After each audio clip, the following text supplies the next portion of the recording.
আছে সেটা হলো যে একটা ওভার পাস করা যায় কিনা, অবশ্যই করতে হবে। কারণ এই জেলা এই শহরের মানে একটা রেল লাইন দিয়ে বিভক্তি হচ্ছে, আবার পরিত্যক্ত রেলের অনেক জায়গা। আমি রেলের সচিবকে কয়েকদিন বললাম যে আপনি লালমনিরহাট আসেন, দেখেন এই সমস্ত পরিত্যক্ত জায়গাগুলোতে বস্তি করে মাদককে রাখা হয়েছে। যদি করতে হয় তাহলে আপনার আবাসন করে দেন, সুন্দর ভবন করে দেন, আর পরিত্যক্ত জায়গাগুলোকে ভালো ভালো প্রকল্প করা, কিছুই তো নেই। আমাদের ইনভেস্টিগেশন একদম যে একটু বললো না, কম খাওয়া পড়ে আছে, কিচ্ছু নেই। খুবই কষ্ট লাগে দেখলে খোলা। এক সময় এটা ঘিরেই দাঁড়িয়ে নিয়ে বাবুপাড়া কিরকম আলোক উজ্জ্বল ছিল, সেই মাঠটা কিরকম পরিত্যক্ত, আমরা নিজেরা মাঠে মাথা। তো ওটা নিয়েও আমার একটা পরিকল্পনা আছে, যাতে করে ওই জায়গাটাকে কিভাবে সুন্দর করা যায়, কি ধরনের প্রজেক্ট ওখানে দেওয়া যায়। আমরা যদি ওখানে একটা আধুনিক কোনো ভালো অডিটোরিয়াম করতে পারি বা সিনেপ্লেক্স করতে পারি, তাহলে দেখা যাবে ওই জায়গাটা হ্যাঁ ওইটা একটা গবেষণা করে একটা আলোচনা করতে হবে। করা যাবে না তার কোনো কাজ তো নেই, করার সদিচ্ছা না থাকে, যিনি নেতৃত্ব দেন তার যদি ইচ্ছা না থাকে তখন কাজ হবে না। ওনার যদি ধান্দা অন্য জায়গায় থাকে, উনি যদি জনগণের কাছে না থাকে তাহলে হবে।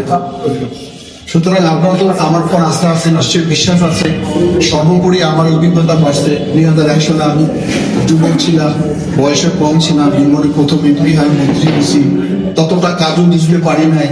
লোকের সঙ্গে তো পরিচয় আমার ছিল, সঙ্গে এখন তো অনেক বেশি পরিচয় হচ্ছে। জাতীয়ভাবে যারা নেতৃত্বে থাকবে তাদের সঙ্গে আমার সম্পর্ক আছে। আমি লালমনিরহাটের বিষয়ে দাবি উত্থাপন করবো, ইনশাল্লাহ সেটাই আমি দাবি আদায় করতে পারবো বলে আমার বিশ্বাস।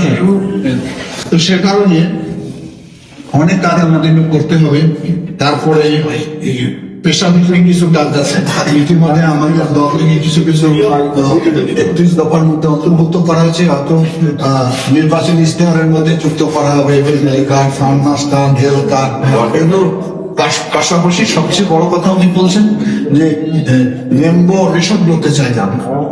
ওই যে একটা প্রস্তাব ছিল, প্রস্তাব তো না, প্রশ্ন বলল যে বিএনপির আমলে এই মিথ্যা মামলা হবে কি না।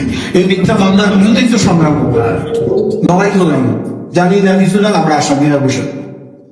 তো 5ই আগস্ট তো মামলা হয়েছে কিছু বাংলাদেশে, হওয়ার পিছনে কারণ কি ছিল? কারণ হচ্ছিল যে ওই সময় যে ভাঙচুর করছে বা যাদেরকে মারছে তাদের কোনো মামলা নেওয়া হয়নি, আমরা মামলা দিতে পারিনি। দৈনিক আজকের বাংলা .net